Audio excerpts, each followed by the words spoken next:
صفحہ نمبر 75 آیت نمبر 26 سورۃ النساء۔ اعوذ باللہ من الشیطان الرجیم، بسم اللہ الرحمن الرحیم۔ يريد الله ليبين لكم ويهديكم سنن الذين من قبلكم ويتوب عليكم والله عليم حكيم۔ اللہ تبارک و تعالی فرماتے ہیں یرید اللہ لیبین لکم، اللہ تبارک و تعالی چاہتے ہیں کہ آپ لوگوں کو اپنے احکام بیان کریں، وَيَهْدِيَكُمْ سُنَنَ الَّذِينَ مِن قَبْلِكُمْ، اور تمہیں آپ لوگوں سے پہلے گزرے ہوئے لوگوں کا انداز بتا دے، وَيَتُوبَ عَلَيْكُمْ، اللہ اپنی رحمت آپ لوگوں کی طرف متوجہ فرما دے، وَاللَّهُ عَلِيمٌ حَكِيمٌ، اللہ تبارک و تعالی علم والے اور حکمت والے ہیں۔ وَاللَّهُ يُرِيدُ أَن يَتُوبَ عَلَيْكُمْ، اللہ یہ چاہتے ہیں کہ آپ لوگوں کی طرف اپنی رحمت متوجہ فرمائیں۔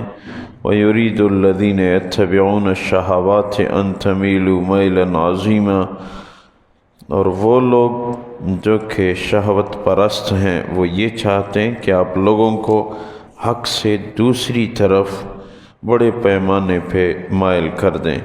یرید اللہ ان یخفف عنکم، اللہ یہ چاہتے ہیں کہ آپ لوگوں پہ کم بوجھ ڈالے۔ وَخُلِقَ الْإِنسَانُ ضَعِيفًا، انسان کو ضعیف پیدا کیا گیا ہے۔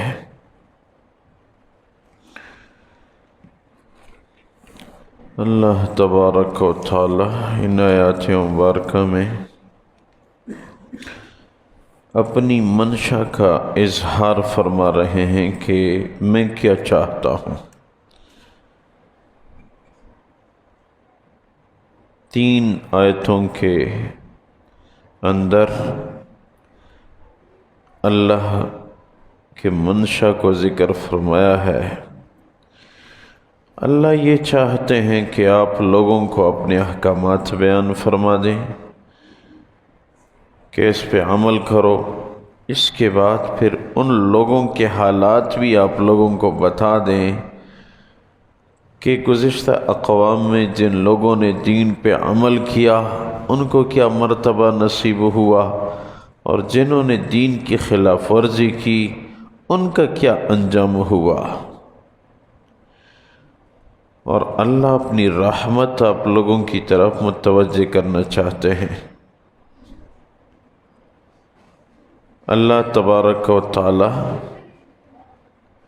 یہ چاہتے ہیں کہ میرا بندہ دنیا میں دین پہ رہے اور آخرت میں دائمی خوشیوں سے ان کو نوازوں۔ اور شہوت پرست، شہوت کی پیروی کرنے والے کیا چاہتے ہیں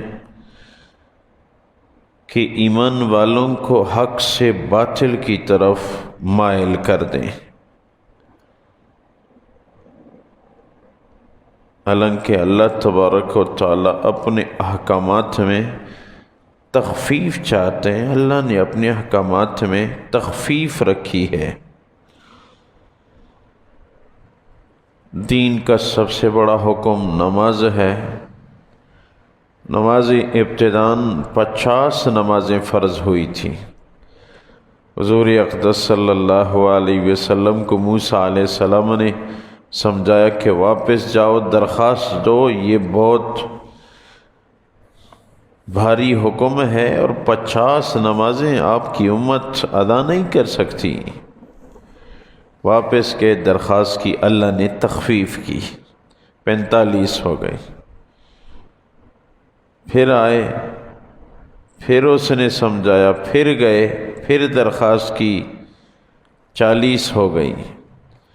ہوتے ہوتے حدیث میں ہے کہ جب 5 نمازیں رہ گئی، واپس آئے موسیٰ علیہ السلام نے عرض کیا کیا ہوا؟ فرمایا 5 ہو گئی۔ موسیٰ علیہ السلام نے کہا کہ پھر جاؤ اور مزید کمی کی درخواست کرو، مجھے پتہ ہے میری امت آپ کی امت کی طرح ہے۔ اور ہمارے نبی نے بھی فرمایا ہے کہ جس طرح ایک جوتا دوسرے جوتے کے برابر اس جیسا ہوتا ہے، اسی طرح میری امت بنی اسرائیل کی طرح ہوگی۔ یہاں تک کہ بنی اسرائیل میں جس جرم کا ارتکاب ہو چکا ہے وہ میری امت میں بھی ہوگا۔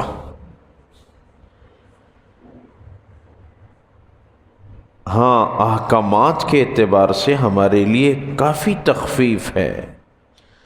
بنی اسرائیل میں ایک دور میں یہ حکم تھا کہ جو کپڑا ناپاک ہو جائے گا اس کو کاٹ دیا جائے گا، وہ دھونے سے پاک نہیں ہوتا۔ کتنا بھاری حکم تھا، اور اس امت کے لیے کتنا آسان ہوا، دھو لو وہی کپڑا پاک ہے، کاٹنے کی کوئی ضرورت نہیں۔ اللہ نے تخفیف فرما دی۔ بنی اسرائیل میں ایک دور ایسا آیا کہ جو آدمی رات کو جو گناہ کرتا صبح کو اس کے دروازے پہ لکھا ہوا ہوتا تھا فلاں نے آج رات کو یہ جرم کیا ہے۔ اور اس امت کے ساتھ اللہ کا کیا مہربانی کا سلوک ہوا، کتنا بڑا مجرم، کوئی بھی اس کے دروازے پہ کچھ بھی نہیں لکھا۔ یہ حضور کی مبارک ذات کے توفیل۔ تو موسیٰ علیہ السلام نے پھر کہا کہ آپ جائیں اور 5 نمازوں کی کمی کی درخواست کر دیں۔ حدیث میں ہے کہ حضور اقدس صلی اللہ علیہ وسلم کی مبارک ذات نے ارشاد فرمایا کہ اب مجھے شرم آتی ہے، حیا کرتا ہوں کہ 5 کی بھی کمی کی درخواست کروں۔ کیا یہ بھی ایسے لوگ ہوں گے کہ 5 نمازیں بھی نہیں پڑھیں گے؟ آج ہم دیکھ رہے ہیں کہ امت کی کیا حالت ہے جی۔ ایک بندے نے مجھے خود کہا کہ میرے والد صاحب، اپنے والد کی بات اس نے مجھے کہی کہ 3 سال ہو گئے میں نے اس کو نماز پڑھتے نہیں دیکھا۔ یہ میں اس شہر کی بات کر رہا ہوں۔ اب دیکھیں اس آدمی کو آج اگر موت آئی یہ کہاں جائے گا؟ ہمارے دل میں یہ درد تو ہے، فلاں کی دکان بند کی گئی، وہ کہاں سے کھائے گا؟ یہ تو ہمیں فکر ہے۔ فلاں کے پاس خرچہ نہیں ہے، کیا ہوگا؟ فلاں کے بچے پڑھ رہے ہیں، فیس ادا نہیں کر سکتے، کیا ہوگا؟ اس دنیا کی فکر تو ہے جو کہ 2 روزہ بہار ہے، لیکن آخرت کے حوالے سے ہمیں نہ اپنے بچوں کی فکر ہے نہ اپنی جان کی فکر ہے۔ امت تو بہت دور کی بات ہے کہ امت کے لیے روئیں کہ حضور کا امتی کہاں جا رہا ہے۔ ہمیں تو اپنے جسم کی فکر نہیں ہے کہ یہ جسم کہاں جا رہا ہے۔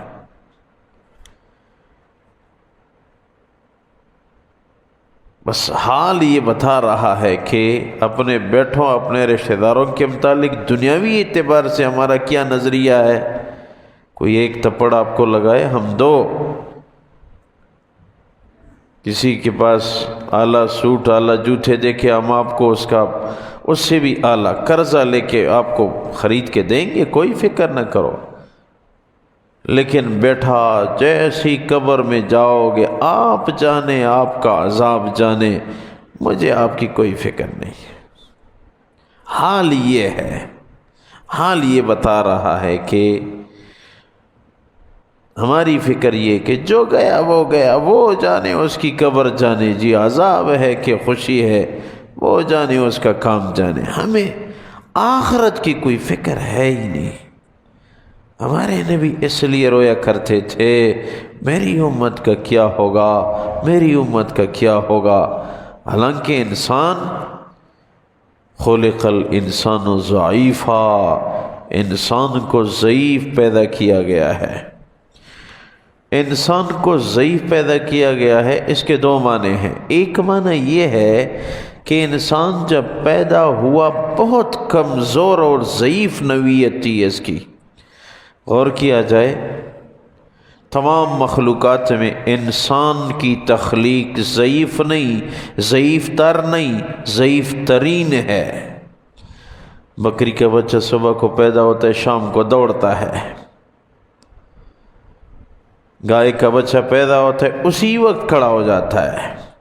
انسان کا بچہ تو 6 مہینوں تک بیٹھ نہیں سکتا، ساتھ پڑی ہوئی غذا نہیں کھا سکتا، کروٹ نہیں بدل سکتا، دودھ کے قریب نہ لایا جائے دودھ کے راستے کا کوئی پتہ نہیں۔ بکری کے بچے کو اسی لمحے علم ہے میں نے کہاں سے دودھ پینا ہے، اور انسان بکری کا بچہ کوئی نہیں رویا، گائے کا بچہ کوئی نہیں رویا، انسان کا بچہ پیدا ہوتے ہی روتا ہے۔ یہ کیوں؟ خلق الانسان ضعیفا، اللہ فرماتے ہیں انسان کو میں نے ضعیف انداز میں پیدا کیا ہے۔ یہ ضعیف اس لیے کہ تاکہ یہ عمر بھر یاد رکھے کہ میری کیا حیثیت ہے۔ جو اپنی حیثیت کو یاد رکھے وہ کامیاب، جو اپنی حیثیت بھول گیا وہ ناکام۔ ہماری کیا حالت ہے؟ ہم اپنی ابتدائی انداز کا سوچیں، میری کیا حالت تھی؟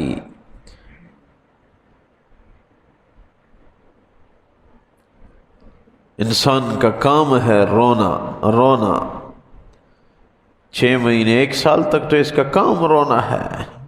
یا روز میرے پاس آتے ہیں ساتھی، وہ بچہ پیدا ہوا ہے روتا ہے، بچی پیدا ہوئی ہے روتی ہے۔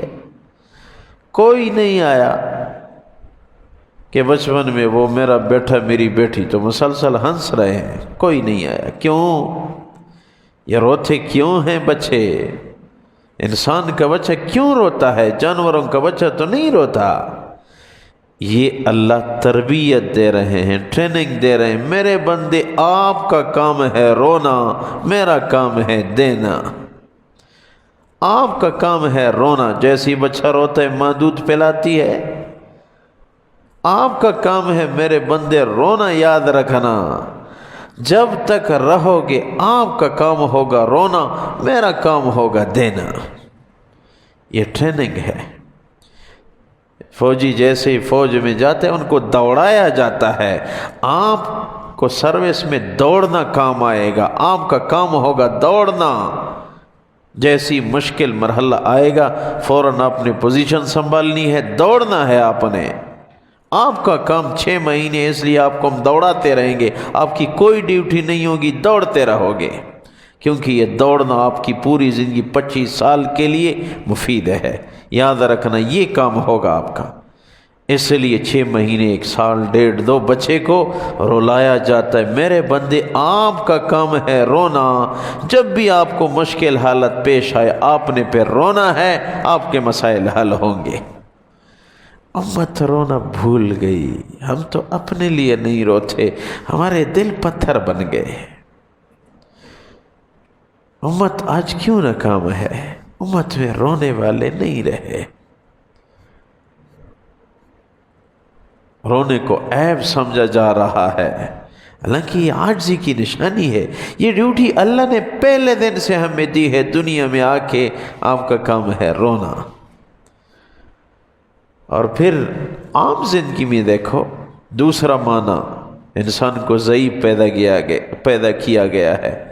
دیکھو ابھی اگر پیٹ میں درد ہو جائے، پیٹ خراب ہو جائے، میرا اپنا تجربہ یہ ہے کہ میں قضاء حاجت واش روم تک نہیں پہنچا سکتا۔ مجھے پتہ ہے، مجھے تو یہ تجربہ ہے، اپنے آپ کا یہ تجربہ ہے، مجھے نہیں پہنچا سکتا۔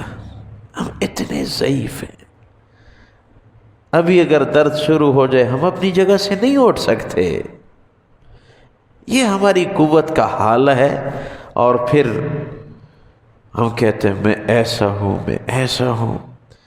یہ دھوکہ ہے، ہم سے زیادہ عاجز کوئی ہے نہیں۔ اپنی عاجزی کا سوچیں تب ایک بندہ کام پہ لگ گیا جس نے اپنے آپ کو جھکا دیا۔ اس انسان کو اللہ نے مٹی سے کیوں پیدا کیا؟ سونے سے پیدا کر سکتے، لوہے سے پیدا کر سکتے۔ اے میرے بندے، آپ کا کام ہے مٹنا۔ آپ کو میں نے پیدا کیا مٹی سے، مٹی مٹنے سے ہے، آپ نے اپنے آپ کو مٹانا ہے، تب کام بنے گا۔ اپنے آپ کو ضعیف سمجھے، میں کمزور ہوں، میں بے بس ہوں، تب کام بنے گا۔ جب تک عاجزی کی طبیعت پہ انسان نہ آئے تب تک کام نہیں بنتا۔ اور عاجزی کمزوروں کے ساتھ بیٹھ کے، ہمارے نبی نے ارشاد فرمایا قیامت کے دن میرے قریب ایک وہ بندہ بھی ہوگا جو دنیا میں کمزور، ضعیف، بے بس، بے سہارا لوگوں کے ساتھ اٹھتا بیٹھتا ہوگا۔ اللہ تبارک و تعالی ہمیں سمجھ عنایت فرمائے، عاجزی عبادت والی زندگی نصیب فرمائے۔ اللہ تبارک و تعالی فرماتے ہیں یرید اللہ لیبین لکم، اللہ چاہتے ہیں کہ وہ اپنے احکامات تمہارے سامنے بیان فرمائیں۔ ویہدیکم سنن الذین من قبلکم، اللہ یہ چاہتے ہیں کہ گزشتہ اقوام کی باتیں جو آپ لوگوں سے پہلے لوگ گزرے ہیں ان کے طریقے، ان کا انداز تمہیں بیان فرمائیں۔ وَيَتُوبَ عَلَيْكُمْ، اللہ اپنی رحمت آپ لوگوں کی طرف متوجہ کرنا چاہتے ہیں۔ واللہ علیم حکیم، اللہ علم والے، حکمت والے ہیں۔ واللہ یرید ان یتوب علیکم، اللہ یہ چاہتے ہیں کہ آپ لوگوں پہ رحم کریں۔ وَيُرِيدُ الَّذِينَ يَتَّبِعُونَ الشَّهَوَاتِ أَن تَمِيلُوا مَيْلًا عَظِيمًا، اور وہ لوگ جو شہوت پرست ہیں وہ یہ چاہتے ہیں کہ آپ لوگوں کو حق سے باطل کی طرف مائل کر دیں۔ یرید اللہ ان یخفف عنکم، اللہ یہ چاہتے ہیں کہ احکامات میں آپ لوگوں پہ تخفیف ہو۔ وخلق الانسان ضعیفا، یاد رکھو انسان کو ضعیف پیدا کیا گیا ہے۔ یا اللہ ہم ضعیف ہیں، آپ طاقتور ہیں۔ یا اللہ ہم فقیر ہیں، آپ غنی ہیں۔ یا اللہ ہم بے بس ہیں، آپ قوت والے ہیں۔ یا اللہ ہماری خطاؤں کو درگزر فرما۔ یا اللہ شکر کرنے کی توفیق عنایت فرما۔ یا اللہ برکتوں کا نزول فرما، عاجزی عبادت والی زندگی عنایت فرما۔ جتنی زندگی ہماری رہتی ہے یا اللہ قرآن حدیث کے مطابق بسر کرنے کی توفیق عنایت فرما۔ باہمی الفت محبت نصیب فرما، باہمی معاملات یا اللہ معاف کرنے کی توفیق عنایت فرما۔ یا اللہ امت کی حالت پہ رحم فرما، امت کی حالت پہ رحم فرما۔ غیر مسلموں کو کلمہ پڑھنے کی توفیق عنایت فرما، جو مسلمان ہیں ان کو اعمال صالحہ کی توفیق عنایت فرما۔ ہم سب کی جائز حاجات پوری فرما، آخری خاتمہ بالخیر عنایت فرما۔ ربنا اغفر لی ولوالدی وللمؤمنین یوم یقوم الحساب برحمتک وکرم۔